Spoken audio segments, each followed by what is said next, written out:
Ja, živijo na tem intervjuju, Urška, ravno končuješ rezidenco v Ljubljani. Upam, da si se imela fino. Rad bi pa se malo pogovoril o tej priložnosti o tvoji poeziji. Postavila sva se pred tole stojnico Solato, zaradi tega, ker se je tudi v tvoji pesmi pojavila Solata Ledenka. In ne vem, kako se dogodi, da nek tak pojem iz našega vsakdanjega življenja se znajde v tvoji pesmi.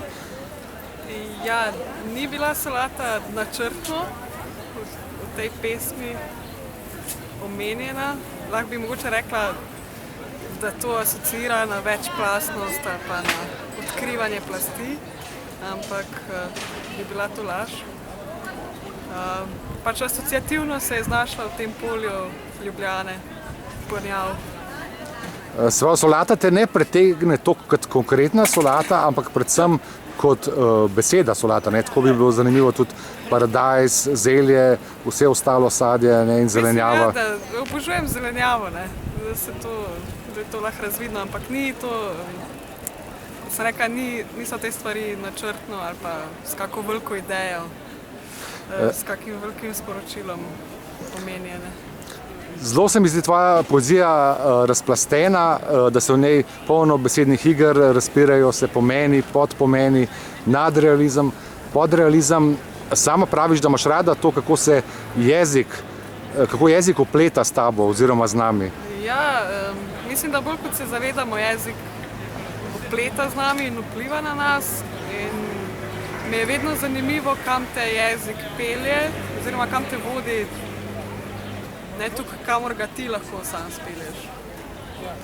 Po drugi strani pa imaš rada tudi druge jezike in druge koncepte dojemanja.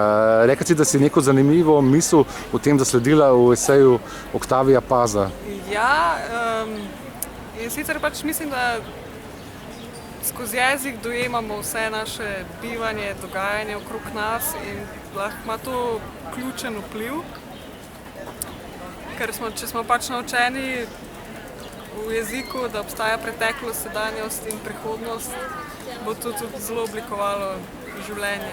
Morda pa pač vsi jeziki tega nimajo in tudi ljudje ne razmišljajo potem na tak način. Besed je vsaj toliko kot vrst zelenjave in recimo solata, s katero sva začela ta intervju, simbolizira tudi nekakšno celost.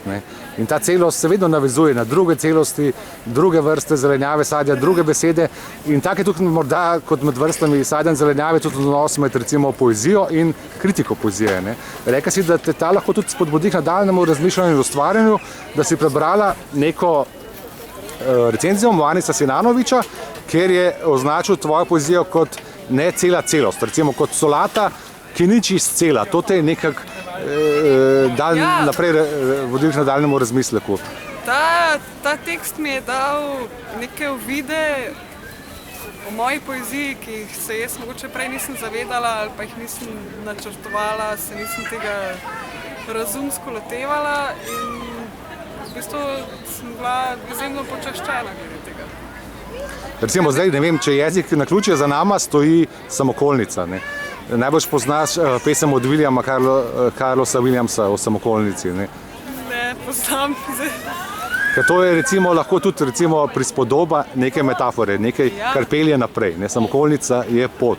In če sem jaz prav razbral, ti vseeno, ko pišeš, niti ne veš, kakšna bo pesem, ki bo nastala, ampak da ti odpira tudi te posebno neko nadaljno pot.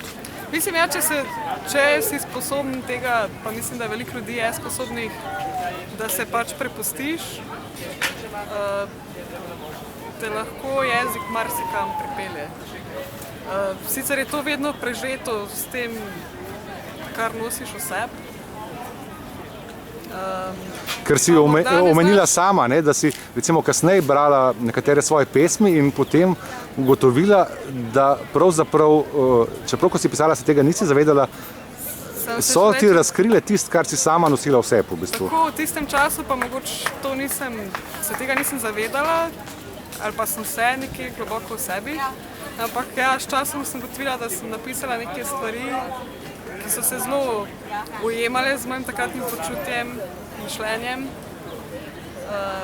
in so prisotne v teh pesmih, čeprav tega nisem razumsko takrat napisala, sem šele zdaj čez nekaj časa videla, kaj sem si napisala. Koliko pa, ko pišeš, vidiš v pesmih bolj svoje probleme, svojo psiho, koliko pa druge ljudi, ne? Ker vendarle se noter pojavljajo tudi drugi. Naprimer, zelo zanimivo mi je v teh pesmih, jih objavljamo v Vrabcu, navezava na Blaža Iršiča, recimo. Ne? Ja, mislim, seveda, mislim, da te dve stvari nista ravno tako neločljive. Ker tudi to, kar se drugim dogaja, vedno dojemaš skozi svojo seveda izkušnjo. In pač so te pesmi prepletene z vtisi, ampak tudi, kar sem pa zdaj po tem času ugotovila, tudi zelo, zelo prežete z mano.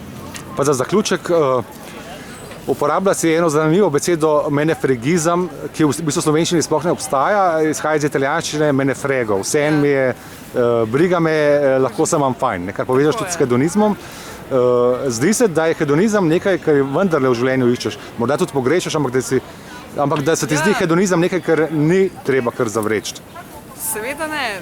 Mislim, dokaj je seveda v nekih neškodljivih mejah, ampak si želim, da bi se v življenju naučila tega odnosa, da stvari morda ni treba vedno tako resno jemati, da se s problemi lahko spopadamo tudi na lažji način in da kljub temu, da se nam dogajajo neprijetne stvari, neprijetne situacije, še vedno lahko uživamo. Zdaj se odpravljaš naprej v okviru programa Julice Šerter v Grčijo in jaz ti želim eno take prijetno menefregistično bivanje v Grčiji. Hvala.